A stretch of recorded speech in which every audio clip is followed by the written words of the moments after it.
అందరికీ నమస్కారం. నేను మీ ఆర్యానా. ఎలా ఉన్నారు అందరూ? ఈ అక్టోబర్ 29న అంటే ఫ్రైడే ఏకం అనే మూవీ రిలీజ్ కాబోతుందండి. ఫస్ట్ నేను ట్రైలర్ చూసిన తర్వాత డైలాగ్స్, అరే వా, డైలాగ్స్ తర్వాత ఒక క్యూరియాసిటీ, సినిమా ఎప్పుడు రిలీజ్ అవుతుంది అని చెప్పి. తర్వాత ఆర్ఆర్, ఆ తర్వాత ఇందులో యాక్ట్ చేసిన యాక్టర్స్, అన్నిటికీ మించి ఆ డైలాగ్స్లోనే ఏదో స్టోరీ లైన్, ఏంటి ఇన్ని ఎలిమెంట్స్ ఉన్నాయి, అబ్బా ఇంటర్వ్యూ వస్తే బాగుండు, ఒక్కసారి వీళ్ళతో మాట్లాడాలి అని అనుకున్నా. నాతో పాటు వాళ్ళ డైరెక్టర్ వరుణ్ వంశీ గారు అండ్ అలాగే అభిరామ్ గారు అండ్ అలాగే రీసెంట్గా ఆ హౌస్ నుండి బయటకు వచ్చిన శ్వేత వర్మ గారు కూడా నాతో ఉన్నారు. అందరికీ హలో. అండ్ నిజంగా చెప్తున్నా, ఇది మాత్రం జెన్యున్గా చెప్తున్నా, ప్రతి యాంకర్ చెప్తుంది. కానీ ఏకం అనే ట్రైలర్ చూసినప్పుడు మాత్రం ఇందులో అంటే ఈ పాండమిక్ సిచ్యువేషన్లో ఏదో కావాల్సిన ఎనర్జీ, ఏదో వైబ్ ఉందని అయితే నాకు జెన్యున్గా అనిపించింది. అండ్ కంగ్రాచులేషన్స్ మీకు ఆ వైబ్ క్రియేట్ చేసినందుకు. అండ్ అభిరామ్ గారు ఎక్కడ తగ్గుతలేదండి మీరు.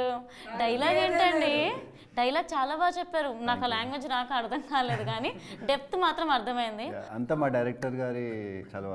ఎంత డైరెక్టర్ గారు ఉన్నా కూడా మీకు కూడా ప్యాషన్ ఉంటుంది చూడండి. ఆ డైలాగ్ మీరే చెప్పారు, ఆ మాడ్యులేషన్ కానీ ఫెంటాస్టిక్ అండి.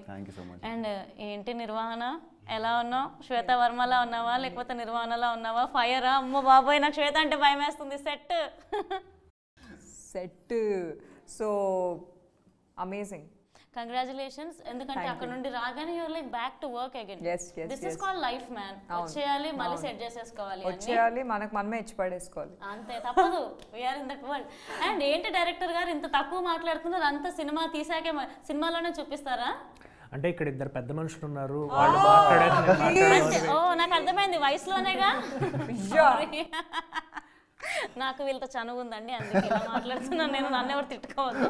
సో టెల్ మీ, అసలు ఏకం అనేది థాట్ ఎలా వచ్చింది? ఏకం అంటేనే ఒక వైబ్ కొడుతుంది. ఏకం అంటే ఏంటి? వెల్, టు స్టార్ట్ విత్, ఏకం అనేది ఇట్స్ ఫిలసాఫికల్ ఫిక్షన్ జానర్ అనమాట. ఈ జానర్లో లైక్ తెలుగులో this is the first movie. So ఈ మూవీలో ఏంటంటే it's more like one anthology film. అంటే అయ్యో అన్నమయ్య సినిమా అలా ఉన్నాయి కదా. Annamayya is a biopic actually, అన్నమాచార్యుల మీద. సో ఇక్కడ ఏంటంటే మనం ఈ 5 క్యారెక్టర్స్, అంటే మన మూవీలో అభిరామ్ గారు, శ్వేత గారు అండ్ అదితి గారు, దయానంద్ రెడ్డి గారు అండ్ తనికల్ బర్ని గారు, ఒక్కొక్కళ్ళు ఒక్కొక్క కీ రోల్ ప్లే చేశారనమాట. సో ఇది ఇండివిజువల్గా వీళ్ళందరి జర్నీస్, అండ్ వీళ్ళ జర్నీస్ మెయిన్గా అభిరామ్ గారు ప్లే చేస్తున్న జాబ్లెస్ గాడ్ అనే క్యారెక్టర్తో ఎలా ట్రావెల్ అవుతుంది, ఎలా కలుస్తుంది ఈ క్యారెక్టర్తో అనేది మెయిన్ పాయింట్ అనమాట మూవీ. సో జాబ్లెస్ గాడ్ మీరు చెప్పండి. అంటే మీ క్యారెక్టర్ చూసినప్పుడు చాలా రియాలిటీకి దగ్గర అనిపించింది. నేను ఏమనుకున్నానంటే ఈ మెటీరియలిస్టిక్ వరల్డ్ నుండి ఇది కాదు లైఫ్, ఇంకేదో ఉంది అని అనిపించింది. So while playing the character మీ లైఫ్లో మీకు ఏమైనా అనిపించిందా, ఏదైనా చేంజెస్ తర్వాత ఇంపాక్ట్ కానీ ఎఫెక్ట్ కానీ ఏమన్నా? డెఫినెట్గా ఎఫెక్ట్ ఇచ్చిందండి. అంటే ద క్యారెక్టర్ గురించి స్టడీ చేసేటప్పుడు అండ్ ప్రిపేర్ అయ్యేటప్పుడు నేను ఒక రకంగా part of me is away from the materialistic society. So I got connected to the character and director గారి ఇన్పుట్స్ తీసుకొని మరి ఆ క్యారెక్టర్ జర్నీ ఏంటి, అతని ఫిజికల్ ట్రేట్స్ ఏంటి, మెంటల్ ట్రేట్స్ ఏంటి, సోషల్ అట్రిబ్యూట్స్ ఏంటి, ఇవన్నీ స్టడీ చేసి ఒక బుక్ కూడా చదివండి, లివింగ్ విత్ హిమాలయన్ మాస్టర్స్ అని. సో దాన్ని బట్టి ఆ మాంగ్స్ వాళ్ళ లైఫ్ స్టైల్ ఏంటి, వాళ్ళు ఎలా థింక్ చేస్తారు, ఎలా సొసైటీతో ఎలా ఇంటరాక్ట్ అవుతారు, అలా నేర్చుకొని మరి క్యారెక్టర్ ప్లే చేయడం జరిగింది. మీరు వెళ్ళారా అంటే నేర్చుకోవడం కానీ బుక్స్ చదవడం వల్ల? బుక్స్ చదివి I learn a lot about them అనమాట. సో అలా చేయడం వల్ల it indirectly affected me also as a person. Like I grew more into spirituality and I've dived into spirituality and life ki meaning enti ani వెతకడం start చేశాను. Like ఈ character కూడా అలానే, like ఒక పాయింట్ ఆఫ్ టైంలో he gets in to depression because his girl friend leaves him and he leaves his job and parents కూడా వదిలేస్తారు. So he finds his happiness in searching for himself. So depression అంటే అందరూ మందు తాగి లేకపోతే ఏదో చేసి ఈ మూల కూర్చొని అలా నెగిటివ్ లాగా వెళ్ళిపోతారు. ఇతనేమో ఇన్నర్గా వెళ్ళి పాజిటివ్ సైడ్లో హీ డెవలప్డ్ హిమ్సెల్ఫ్ అనమాట. సో అలా జాబ్లెస్ గాడ్లా మారుతాడు. అంత క్రెడిట్స్ డైరెక్టర్ గారికి. సో బేసిక్గా మనం ఏంటంటే ఈ వెస్టర్న్ ఫిలాసఫీలో we call it depression.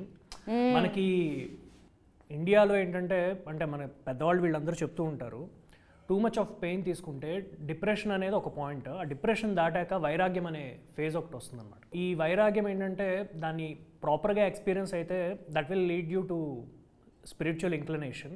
So అలాంటి ఒక క్యారెక్టర్ గురించి చెప్పాలని చెప్పి అనుకున్నాను. సో యా మన ఇప్పుడు అభిరామ్ గారు చెప్పినట్టు ఈ లివింగ్ విత్ హిమాలయన్ మాస్టర్స్ అనే బుక్ ఏంటంటే it tells about characters and journey of various monks of Himalayas అనమాట. సో ఆ ఒక్కొక్క మాస్టర్ నుంచి, హిమాలయన్ మాస్టర్ నుంచి మనం ఒక్కొక్క పాయింట్ తీసుకొని ఈ క్యారెక్టర్లో మనం ఇంజెక్ట్ చేయడం జరిగిందనమాట. So that's how this character became very powerful.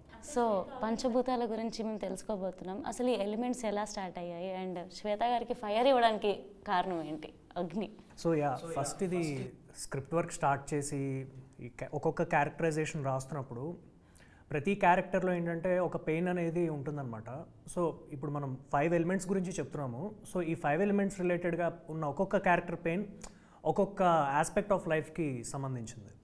So ఈ ఫైర్ అనే క్యారెక్టర్ ఏంటంటే ఈ క్యారెక్టరైజేషన్ వచ్చేసి ఒక రేపు ఇంకేం చేయాలి నేను, అంటే లైఫ్లో నెక్స్ట్ చేయడానికి ఏం లేదు, ఒక హోప్ కావాలి బతకడానికి.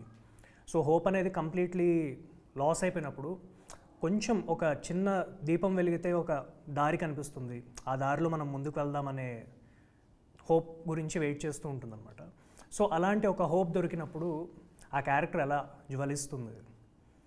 సో ఈ క్యారెక్టర్ మీకు ఎక్స్ప్లెయిన్ చేసినప్పుడు అంటే మీరు స్క్రిప్ట్ కోసం ఓకే చేస్తారా, లేకపోతే ఇది పర్ఫామ్ చేసే క్యాపబిలిటీ నాలో ఉంది అని చెప్పి ఛాలెంజింగ్గా తీసుకొని యాక్సెప్ట్ చేశారా? నాకు ఫస్ట్ క్యారెక్టర్ గురించి చెప్పడానికి నేను కలిశాను. సో క్యారెక్టరైజేషన్ ఫస్ట్ నా క్యారెక్టరే చెప్పినప్పుడు చాలా డీప్ అనిపించింది. అంటే ఆ అమ్మాయి తన లైఫ్లో జరిగే ఇన్సిడెంట్స్ కావచ్చు, దాని తర్వాత తను తీసుకునే ఒక స్టెప్ కావచ్చు, అంటే డే టు డే లైఫ్లో ప్రతి ఒక్కరికి జరిగే సిచ్యువేషన్సే, కానీ దాని నుండి బయట ఎలా పడాలి అని మనకు చాలా క్వశ్చన్స్ ఉంటాయి. నాకు కూడా యాక్టింగ్ కెరియర్లో అలాంటి క్వశ్చన్స్ ఉన్నాయి. సో ఈ క్యారెక్టర్కి చాలా బాగా కనెక్ట్ అయ్యాను. అండ్ దాని తర్వాత నా క్యారెక్టర్ చాలా నచ్చింది నాకు చెప్పిన తర్వాత. దాని తర్వాత ఒక సమ్మరీ ఇచ్చారు, వేరే క్యారెక్టర్స్తో ఎలా కలుస్తుంది ఈ క్యారెక్టర్ అండ్ ఎండ్ వరకు ఏంటి తన రియలైజేషన్ ఏంటి అని. So as a character and as a script రెండు విషయాల్లో కూడా ఫస్ట్ యాజ్ అ క్యారెక్టర్ నాకు చాలా బాగా నచ్చింది. And as a script I was so moved, ఎందుకంటే it's a deep spiritual journey. So character play చేస్తున్నప్పుడు మీరు ఎలాంటి హోంవర్క్ చేశారు? రొటీన్గా మనకు ఒక లైఫ్ స్టైల్ ఉండడం వేరు, సో కొన్నిసార్లు క్యారెక్టర్ ఈజీగా అయిపోతుంది, కానీ ఇది కంప్లీట్గా డిఫరెంట్ కదా. సో ఏమైనా చేంజెస్ కానీ హోంవర్క్ కానీ చేయాల్సి వచ్చిందా? డెఫినెట్లీ వర్క్షాప్ చేసామన్నమాట ఈ సినిమా క్యారెక్టర్స్కి. సో వెళ్ళి బాడీ లాంగ్వేజ్ కావచ్చు, తను ఆలోచించే విధానం కావచ్చు, ఎందుకంటే నేను ఆలోచించినట్టే అమ్మాయి ఆలోచించాలని లేదు. కొన్నిసార్లు సినిమాలోని పాత్ర రియల్ లైఫ్లో కూడా క్యారీ అవుతుంది కొంతవరకు actually. After the shoot also it happens. So నాకు వర్క్షాప్ చేసిన తర్వాత నిర్వాణ అయిపోయా నేను కంప్లీట్గా. అండ్ దాని తర్వాత షూట్ తర్వాత కావచ్చు I was Nirvana and I think I'm still Nirvana. There is a part of me which is Nirvana. So jobless God మీరు చెప్పండి మొత్తం, అంటే ఆ లాంగ్వేజ్ కానీ లైక్ డైలాగ్స్ కానీ ఎవ్రీథింగ్, అంటే సినిమాలో ఎలా ఉందంటే యూత్కి కనెక్ట్ అయ్యేటట్టుంది. తొందరగా ఈ మధ్య చిన్న చిన్న వాటికి డిప్రెస్ అయిపోతాం, చిన్న వర్క్ అవ్వకపోతే ఇరిటేషన్ వచ్చేస్తుంది. సో తొందరగా నాకు ఈ లైఫ్ వద్దు అని అనుకుంటుంటాం. సో దీని నుండి ఏదైనా మెసేజ్ మేము పొందబోతున్నాం. మెసేజ్ అంటే ఏదైనా మమ్మల్ని టచ్ చేయబోతుందా ఈ క్యారెక్టర్? సో బేసిక్గా ఇప్పుడు లాక్డౌన్ రిసెషన్ టైం వచ్చింది కానీ చాలామంది జాబ్స్ కూడా పోయినాయి. అలానే ఈ క్యారెక్టర్ జాబ్ పోతుంది. జాబ్ పోయినప్పుడు ఆర్ మనిషి డిప్రెషన్ వెళ్ళినప్పుడు ఒక సాడ్గా ఒక దుఃఖంతో బాధపడే కన్నా లేకపోతే ఏదో చెడు అలవాట్లకు పాల్పడి సిగరెట్లు మందు అవన్నీ పాల్పడి అలా నెగిటివ్ స్పైరల్లోకి వెళ్ళకుండా తను అప్లిఫ్ట్ చేసుకోవడానికి తనను నెగిటివ్ స్పైరల్ కాకుండా తను తెలుసుకోవడం, అంటే తన ఇన్నర్గా వెళ్ళిపోయి డీప్గా what is the purpose of life అని దాన్ని క్వశ్చన్ వేసుకుంటూ వెళ్తే maybe he can come out of it. I mean there won't be any depression or negativity ఉండదు. సో పాజిటివ్ వేలో he can move forward in his life. So అలా inspiration అయితే ఇవ్వగలుగుతుంది ఈ క్యారెక్టర్ జనాలకి. అప్పయ్య స్వామి గారు, అప్పయ్య పంతులు గారు, ఓ గాడ్, ఈ క్యారెక్టర్ కోసం సార్ని అప్రోచ్ అవ్వడం ఎలా జరిగింది? మీకు అది భయం వేసిందా? ఎందుకంటే ఒక భయం ఉంటుంది, అమ్మో కరెక్ట్గా స్క్రిప్ట్ చెప్పగలుగుతామో లేదో అని ఒక వణుకు పక్కా ఉంటుంది. సో మీకు ఉండిందా? సో భయం అయితే ఉండింది. అంటే ఈ క్యారెక్టర్ గురించి సార్ని అడగాలంటే అదొక ఫియర్ అయితే, రెండో ఫియర్ ఏంటంటే ఈ మనం అనుకున్న జానరానే ఫిలాసాఫికల్ ఫిక్షన్. సో ఈ ఫిలాసఫీ గురించి మనం ఎంత చెప్తున్నాం అంటే హనుమంతుడు ముందు కుపిగంతుల్లో ఉంటుందేమో సార్ దగ్గరికి వెళ్ళి ఇవన్నీ నేను మాట్లాడతాయని చెప్పి ఒక ఇది బట్ సేమ్ టైం ఒకసారి స్క్రిప్ట్ సార్ దగ్గరికి తీసుకెళ్తే ఒకవేళ నేను స్క్రిప్ట్ పట్ల అప్రోచ్ అయిన వే కరెక్టా రాంగా అనేది కూడా అర్థమైపోతుంది. సార్ చెప్తారు కదా మనకి. సో అలా సార్ దగ్గరికి స్క్రిప్ట్ తీసుకెళ్ళాక సార్ చూసి అప్రిషియేట్ చేశారు, వెంటనే చేస్తాను ఒప్పుకున్నారు. సో నాకేంటంటే ఒక అథెంటికేషన్, ఓకే ఈ స్క్రిప్ట్ కరెక్ట్ వేలోనే వెళ్తుంది. అండ్ ఈ క్యారెక్టర్ రాస్తున్న టైం నుంచి కూడా నాకు అప్పయ్య పంతులు క్యారెక్టర్ అంటే బర్నీ గారే మైండ్లో ఉన్నారు. వర్కింగ్ ప్రాసెస్ ఎలా అనిపించింది? స్క్రిప్ట్ వరకు ఓకే, వర్క్ చేసేటప్పుడు ఉంటుంది కదా భయం, ఇలా కాదు సార్ అలా ఏదైనా చేంజెస్ లాంటివి ఏదైనా ఒక సిచ్యువేషన్ చెప్పగలుగుతారా? యాక్చువల్గా ఈ క్యారెక్టర్ షూట్ చేసినంత కూడా అంటే లొకేషన్ వచ్చేసి ఒక గ్రేవ్ యార్డ్లో ఉంటుందన్నమాట. సో ఒక శ్మశానం అనేది బీయింగ్ ఒక ఇండీ ఫిలింకి ఒక శ్మశానం సెట్ వేయడం అనేది పాసిబుల్ కాదు. సో సార్ని రిక్వెస్ట్ చేశాను, ఒక రియల్ టైమ్ శ్మశానంలోనే షూట్ చేద్దాం అనుకుంటున్నాం సార్ అని. సో సార్ దానికి వెంటనే చేస్తాను, విల్ డూ ఇట్ అని చెప్పి ఒప్పుకున్నారు. సార్ ఈ స్క్రిప్ట్ మీకు ఎక్స్ప్లెయిన్ చేస్తున్నప్పుడు లైక్ కొత్త వాళ్ళు కొత్త టీం అప్రోచ్ అయినప్పుడు మీరు అంటే ఎలా యాక్సెప్ట్ చేశారు సార్? అంటే ఈ క్యారెక్టర్ ఎలా ఉండబోతుందని చెప్పి మీకు ఆల్రెడీ ఎక్స్పీరియన్స్తో తెలిసి ఉంటుంది. సో ఎలా ఉండింది సార్? నాకు కొత్త పాత ఎవరు జనరల్గా ఎక్కువ సినిమాలు నేను కొత్త వాళ్ళే చేశాను. ఫస్ట్ డైరెక్టర్స్వి ఎక్కువ. రచనల్లో కూడా ఫస్ట్ టైం డైరెక్ట్ చేస్తున్న వాళ్ళే ఎక్కువ రాశాను నేను. అంటే 50 సినిమాలు రాస్తే అందులో దాదాపు 30 కొత్త వాళ్ళే రాసి ఉంటా. అలాగే దాదాపు 750 to 800 సినిమాలు చేస్తే అందులో సగం కొత్త వాళ్ళవే అయి ఉన్నాయి. అంచేత కొత్త పాత ఏం లేదు నాకు. ఎందుకంటే వేషం మంచిదా కాదా చాలా విచిత్రంగా అనిపించింది. ఎందుకంటే ఒక చెప్పచ్చా, విష్ణు పూజారి, విష్ణు గుడిలో పూజారి వీడు. విష్ణువు మీద కోపం వస్తుంది. జనరల్గా భక్తులకి అప్పుడప్పుడు రామదాస్కి వచ్చింది, చాలామందికి వస్తుంది.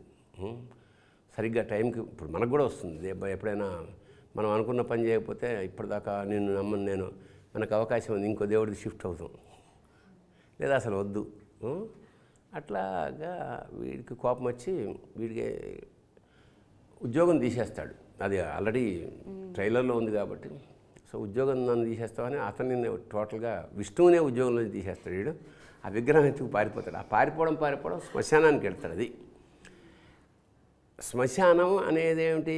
శ్మశానం అంటే శివుడి ప్రదేశం. అక్కడికి విష్ణువుని పట్టుకొచ్చాడు. శివాయ విష్ణు రూపాయ శివరూపాయ విష్ణవే శివస్య హృదయం విష్ణు. అట్లా అన్యాపదేశంగా శివుడు విష్ణువు ఒకటి అని చెప్పకుండా చెప్పాడు దర్శకుడు.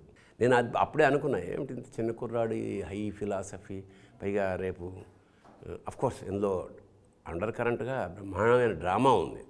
ఫిలాసఫీ సంగతి పక్కన పెడితే, బికాజ్ నెక్స్ట్ జనరేషన్కి ఫిలాసఫీ ముఖ్యంగా యూత్కి అంత ఫిలాసఫీ చెప్తే అర్థమవుతుందా, అవసరమా, ఇవన్నీ అంటారు కదా. ఇప్పుడు మన కుర్రాళ్ళు ఇప్పుడు మాకెందుకండి 60 ఏళ్ళ తర్వాత 70 ఏళ్ళ తర్వాత 60 ఏళ్ళ తర్వాత అసలు ఏమన్నా. ఇప్పుడు వివేకానందుడు ఉన్నాడు. వివేకానందుడు ఏ వయసులో బయలుదేరాడు?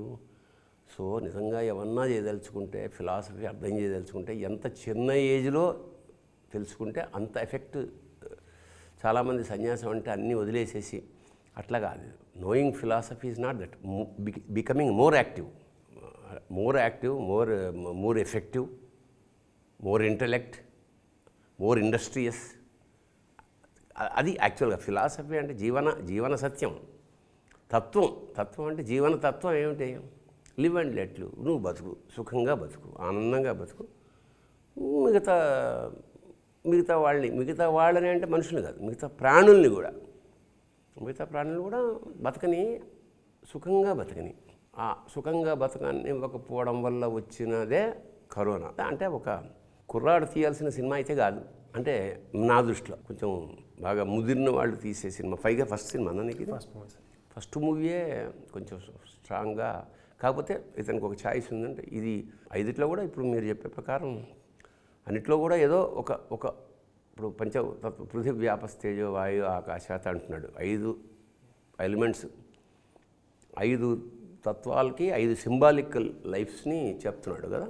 సో ఈ శ్మశానంలో చేసాం. అసలు రియలిస్టిక్ అంటే అక్కడ శవంగాలతో అంటే ఇక్కడ మనం డైలాగులు చెప్పడం అట్లా రియల్ శ్మశానంలో.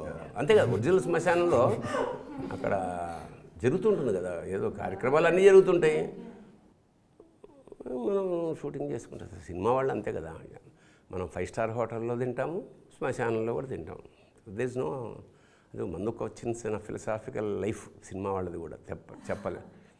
ఏకం సత్ విప్ర బహుదా వదంతి అని ఒక కొటేషన్, ఉపనిషత్ వాక్యం. అంటే సత్యం ఒకటే, దాన్ని మేధావులు పండితులు వివిధాలుగా చెప్తారు. అంటే ఒక కేంద్రం ఉంటుంది, దానికి రైల్లో పెడతాడు, అక్కడి నుంచి నడుచుకుంటూ వెళ్తాడు, ఫ్లైట్లో పెడతాడు, బట్ కేంద్రం అదే, అది ఏకం. మరి దర్శకుడు ఏ ఉద్దేశంతో ఏకం పెట్టాడో ఆ పేట అన్నట్టు చెప్పమ్మా. సార్ చెప్పండి. అదే ఏకం అంటే నీ ఉద్దేశం అంటే ప్రతి మనిషికి కూడా ఫిలాసఫీ అనేది ఉంటుంది.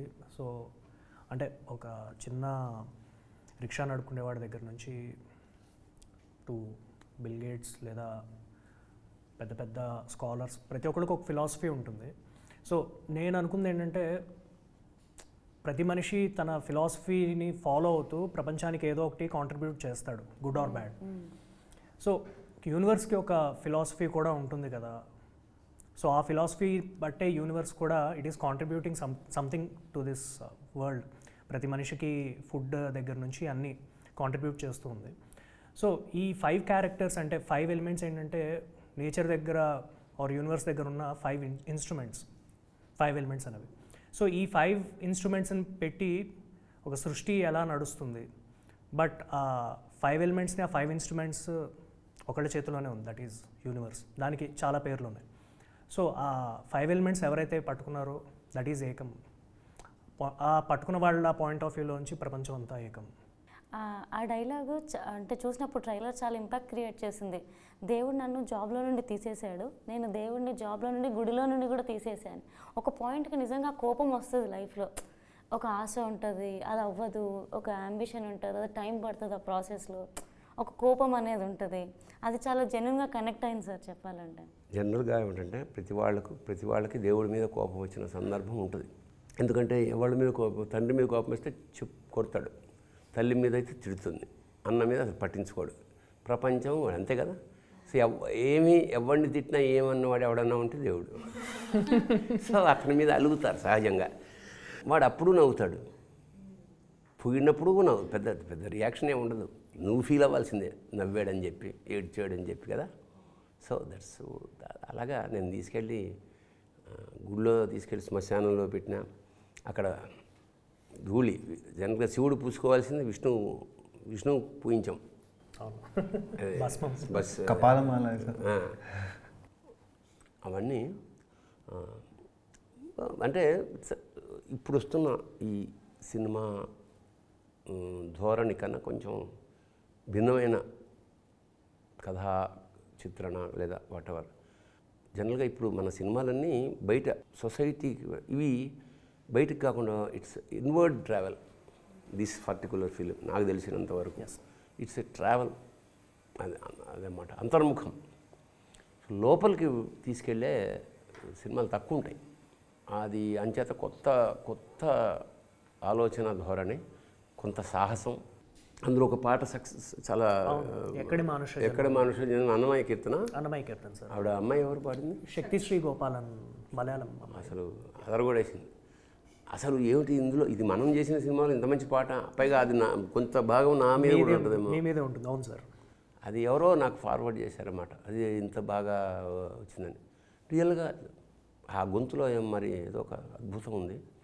అది చాలా కొన్ని ఐ థింక్ మిలియన్స్లోకి వెళ్ళింది. అది పెద్ద యాడ్, అది పబ్లిసిటీ.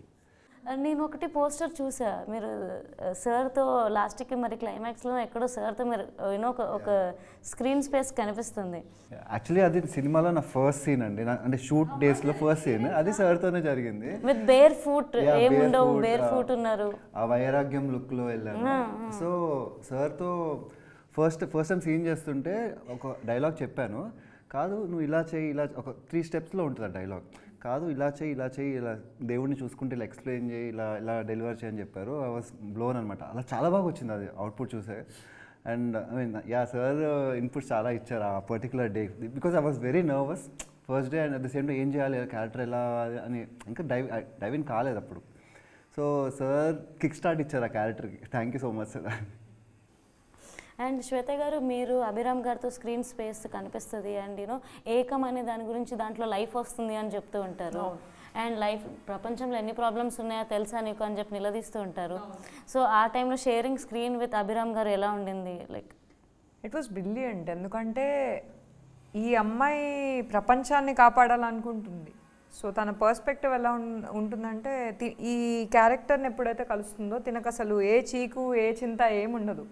తిన పర్స్పెక్టివ్ ఎలా ఉంటుంది అంటే దేవుడు మనకి ఏంటి నీళ్ళు సముద్రంలోనే ఉన్నాయి, పక్షులు గాల్లో ఎగురుతున్నాయి, అందరూ అంటే ఈ ప్రపంచం ఎన్నో యుద్ధాలనే చూసింది, అలాంటిది ఇప్పటికీ భూమి అలానే ఉంది.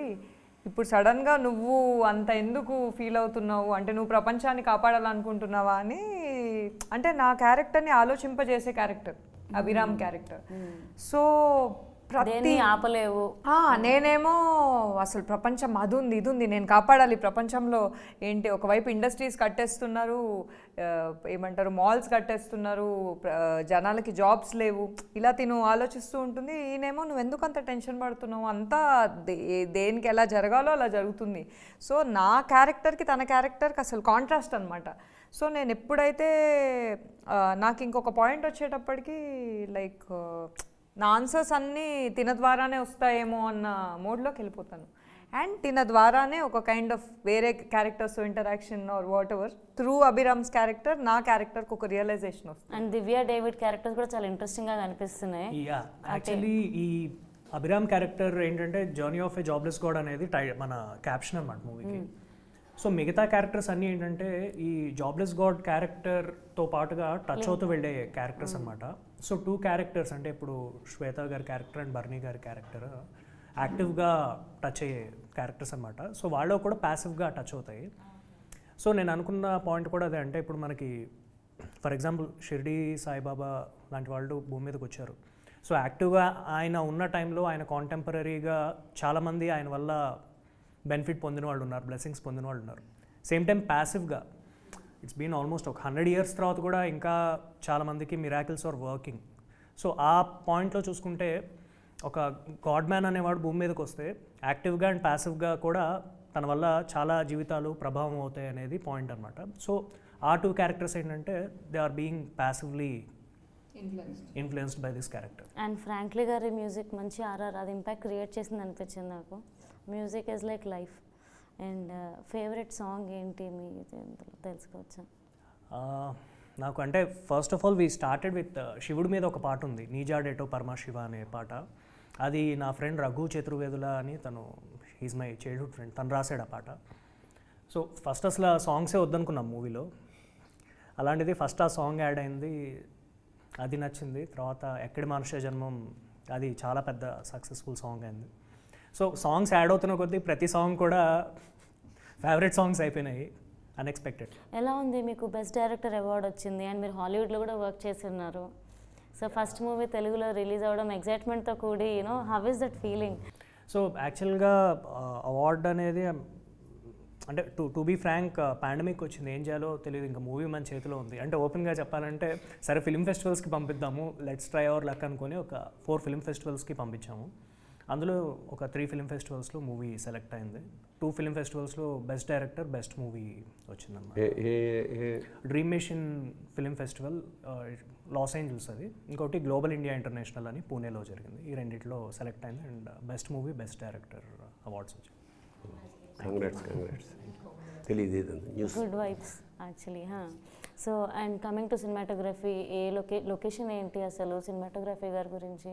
సో యాక్చువల్గా మూవీ వచ్చి మేము అంటే ఇండీ స్టైల్లోనే షూట్ చేసాము, ఇండిపెండెంట్ ఫిల్మ్ లానే చేద్దాం అనుకున్నాము. సో మాకు లొకేషన్స్ దగ్గర నుంచి ప్రతిదీ కూడా ఒక పెద్ద ఛాలెంజ్, ఉన్న బడ్జెట్లో చాలా ఛాలెంజింగ్గా చేసుకోవాలనుకున్నాము. So we shot around Hyderabad and Varanasi. So shooting టైంలో కూడా లైక్ ఇప్పుడు ఒక కొన్ని సీన్స్ రోడ్ మీద చేయాలి. సో ఇప్పుడు దానికి పర్మిషన్ తీసుకొని ఇదంతా చాలా కాంప్లికేటెడ్ ప్రాసెస్. సో ఒక వెహికల్లో కెమెరా పెట్టేసుకొని అండ్ యాక్టర్స్ కూడా అలానే కోఆపరేట్ చేశారు. So beautiful sir. సో ఈ 29th మూవీ రిలీజ్ కాబోతుంది. మూవీ ప్రేక్షకులకి మీరు ఏం చెప్పాలనుకుంటున్నారు అండ్ మీ నేను చెప్పాలనుకుంటా చూడండి అని. సార్ చెప్పేశారు మా అందరి తరఫు నుండి. సో శ్వేత మీరు చెప్పండి, రీసెంట్గా ఒక హౌస్ నుండి మీరు బయటికి రావడం జరిగింది అండ్ నవ్ ఆడియన్స్ ఒక ఎక్స్పెక్టేషన్స్తో ఉన్నారు శ్వేత మూవీ ఇప్పుడు వస్తుంది అని చెప్పి. ఐ థింక్ సో కరెక్ట్ టైంలో మూవీ రిలీజ్ అవుతుంది. సో ఇప్పుడు చాలా ఆడియన్స్ చాలా కనెక్టెడ్ ఉన్నారు మీకు. సో మీ ప్రేక్షకులకి మీ ఫ్యాన్స్కి మీరు ఏం చెప్పాలనుకుంటున్నారు? సో ఏకం పంచతత్వాలు, ఈ పంచతత్వాల గురించి నేను ఒక వేరే ప్లాట్ఫామ్లో ఆల్రెడీ మాట్లాడాను. సో ఈ పంచతత్వాలకు సంబంధించి 5 క్యారెక్టర్స్, ఈ 5 క్యారెక్టర్స్లో నా క్యారెక్టర్ పేరు నిర్వాణ. డెఫినెట్గా మీ అందరూ ఈ 5 క్యారెక్టర్స్లో వాళ్ళ జర్నీ ఎక్స్పీరియన్సెస్కి మీరు కనెక్ట్ అవుతారు. కనెక్ట్ అయ్యి మీ ఆలోచనలు ఏవైతే ఉంటాయో ఆ క్యారెక్టర్ ద్వారా మీరు సినిమా చూసినప్పుడు డెఫినెట్గా మాతో ట్రావెల్ అవుతారు. సో మేమంతా ఈ సినిమా మీకోసమే చేశాము. సో థియేటర్స్ దాకా రండి. పాండమిక్లో నేను నా క్యారెక్టర్ ఎప్పుడు చెప్తుంటాను ఇన్ని ప్రాబ్లమ్స్ ఉన్నాయని. సో ఇన్ని ప్రాబ్లమ్స్ అన్నీ పక్కన పెట్టి ఓ 2 గంటలు మాకు కేటాయించండి, థియేటర్స్కి వచ్చి చూడండి. మీకు నచ్చితే డెఫినెట్గా మీ ఫ్రెండ్స్ ఫ్యామిలీ వాళ్ళందరికీ కూడా చెప్పి స్ప్రెడ్ చేయండి, సోషల్ మీడియాలో స్ప్రెడ్ చేయండి. వర్డ్ మాకు చాలా చాలా అవసరం. అండ్ మీ గురించే తీసాము సినిమా, మీకు డెఫినెట్గా ఎంటర్టైన్ అవుతారు విత్ అ డీప్ రియలైజేషన్. ఇది మన జనరేషన్కి మచ్ నీడెడ్. డెఫినెట్గా మీరు కనెక్ట్ అవుతారు. అండ్ ఈ సినిమా గురించి నేను ఒకటే set. So do watch the film and Telugu cinema అందరికీ కూడా చెప్పండి. Thank you. అభిరామ్, మీరు ప్రతి సినిమాలో కొత్తగా ట్రై చేస్తూ ఉంటారు అండ్ ఈ సినిమా గురించి మీ ఆడియన్స్కి తెలుగు ప్రేక్షకులకి మీ మాటల్లో. సో ఏకం అనేది ఒక ఫిలాసఫికల్ ఫిక్షన్ అండి. It's a very new genre that we're trying. So ఈ 5 క్యారెక్టర్స్ అంటే ఒక సెల్ఫ్ డిస్కవరీ, ఒక క్యారెక్టర్ ఏమో సెల్ఫ్ డిస్కవరీ గురించి ఎక్స్ప్లెయిన్ చేస్తుంది, ఒక క్యారెక్టర్ ఉమెన్ ఎంపవర్మెంట్ గురించి ఎక్స్ప్లెయిన్ చేస్తుంది, ఒక క్యారెక్టర్ డ్రీమ్ని ఫుల్ఫిల్ చేసుకోవడానికి ఒక ఆంటర్ప్రెన్యూర్షిప్ గురించి మాట్లాడుతుంది, ఒక ఉమెన్ గురించి.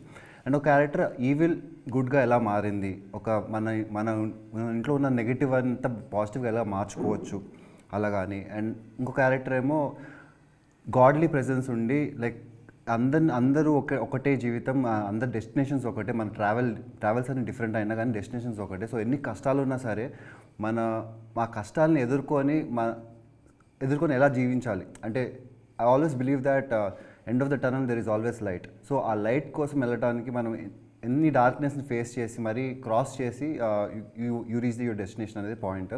సో ఈ టైంలో ఈ పాండమిక్ సిచ్యువేషన్లో చాలామంది ఇంట్లోనే ఉండిపోయి డిప్రెషన్ కానీ చాలా సెల్ఫ్ మోటివేషన్ పోయి ఒక స్టేజ్ ఆఫ్ మైండ్ సెట్కి వెళ్ళిపోయారు. సో ఆ మైండ్ సెట్కి నుంచి బయటికి రావడానికి అట్లీస్ట్ ఒక చిన్న ఆలోచన, చిన్న థాట్ మీ మైండ్లో సీడ్ ఇంప్లాంట్ చేయడానికి ఈ సినిమా హెల్ప్ అవుతుందని అనుకుంటున్నాను. అలాగే ఈ కొత్త సినిమాని మేము చాలా కష్టపడి తీసుకొస్తున్నాం సినిమా థియేటర్స్లోకి. సో దయచేసి సినిమా థియేటర్స్లోకి వెళ్ళి కొంచెం మమ్మల్ని ఆదరించి అలానే సపోర్ట్ చేస్తారని మేము అనుకుంటున్నాం. Thank you so much. So director గారు, తొలి పరిచయం అనొచ్చా ఈ సినిమాతో మీకు తెలుగు ఇండస్ట్రీలో? సో డైరెక్టర్ గారు మీ మాటల్లో చెప్పండి, 29th గురించి మీరు ఎంత ఎక్సైటెడ్గా ఉన్నారు? ఎక్సైటెడ్గా కూడా చాలా నర్వస్గా ఉన్నాను, ఎందుకంటే ఇది ఫస్ట్ మూవీ అవ్వడం ఒక ఇదైతే, రెండోది ఇలాంటి జోనరాలో చేయడం అనేది. So more than excitement, nervousness ఉంది. ఎక్సైట్మెంట్ ఎందుకు లేదు అంటే ఆల్రెడీ ఈ మూవీ ఒక 300 to 400 members friends and family సర్కిల్లో అందరు చూశారు.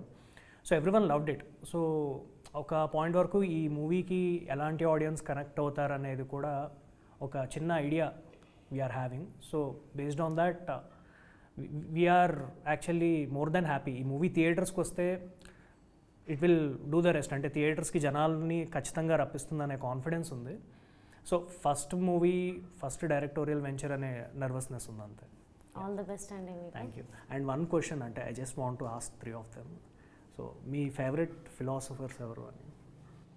ఫస్ట్ బార్నీ గారు. నాకు రమణ మహర్షి నాకు బాగా కనెక్ట్ అయ్యాను. సింపుల్గా ఉండడం, ఎక్కువగా గొప్పగా ఆలోచించడం. అభిరామ్. నాకు స్వామి వివేకానంద గారు ఇష్టం చాలా. సో ఆయన what he have realize at the early stage of his life అనేది, అండ్ హౌ సెల్ఫ్ రియలైజేషన్ ఎలా ఎంత తొందరగా వచ్చింది, ఎంత బాగా he took it out of ఆడియన్స్లో తీసుకెళ్లారు, ఎలా సింపుల్ వేలో ఎలా చెప్పారు దాని గురించి. నాది నేను నిచిరెన్ డాషునిన్ బుద్ధిజం అని నేను ఒక చాంటింగ్ ప్రాక్టీస్ చేస్తాను. సో గౌతమ్ బుద్ధ గారి లోటస్ సూత్ర నుండి నిచిరెన్ డాషునిన్ అని హీజ్ అ ఫిలాసఫర్ అనమాట. సో బుద్ధిజంలో ఒక సర్టన్ మంత్రాన్ని మేము చాంట్ చేస్తాము. దాంట్లో మేము యూనివర్స్ని నమ్ముతాము, ఆ యూనివర్స్ మనలోనే ఉందని ప్రే చేసుకుంటాము. సో అది నా లైఫ్లో చాలా ఇంపాక్ట్ క్రియేట్ చేసింది. సో నిచిరెన్ డాషునిన్ జపనీస్ ఫిలాసఫర్ అనమాట. నేను గౌర్ గోపాల్ దాస్ గారిని ఈ మధ్య కాలంలో జస్ట్ ఫాలో అవుతున్నాను. నాకు ఒకటి నచ్చింది, డైలీ రొటీన్ కనుక ప్రాపర్గా సిస్టమేటిక్గా లేకపోతే పెద్ద ప్రాబ్లమ్స్ కానీ లైఫ్ కానీ సిస్టమేటిక్గా ఎలా ఉంటుంది అని. సో అది చాలా కరెక్ట్ అనిపించింది నా లైఫ్ స్టైల్కి. So and thank you. మీరు మీరు చెప్పండి. నాకు అంటే శంకరాచార్యుల గారి దగ్గర నుంచి అంటే ఇంకా ఒక నాకంటూ ఒక ఫిలాసఫర్ అనేది ఇంకా ఫిలప్ చేసుకోలేదు. శంకరాచార్యుల దగ్గర నుంచి రమణ మహర్షి గారివి, మన రామకృష్ణ పరమహంస గారివి అందరివి చూస్తున్నాను. అండ్ ఇందాక మీకు ఇప్పుడు అదే ఈ టైటిల్ ఏకం సత్, అందరూ చెప్పేది ఒకటే, వివేకానందుడు చెప్పిన రమణ మహర్షి అది ఒకటే. మహానుభావులందరూ వివిధాలుగా చెప్పారు అంతే, అదే ఏకం. Beautiful, nice. And thank you so much sir. Thank you so much. Thank you.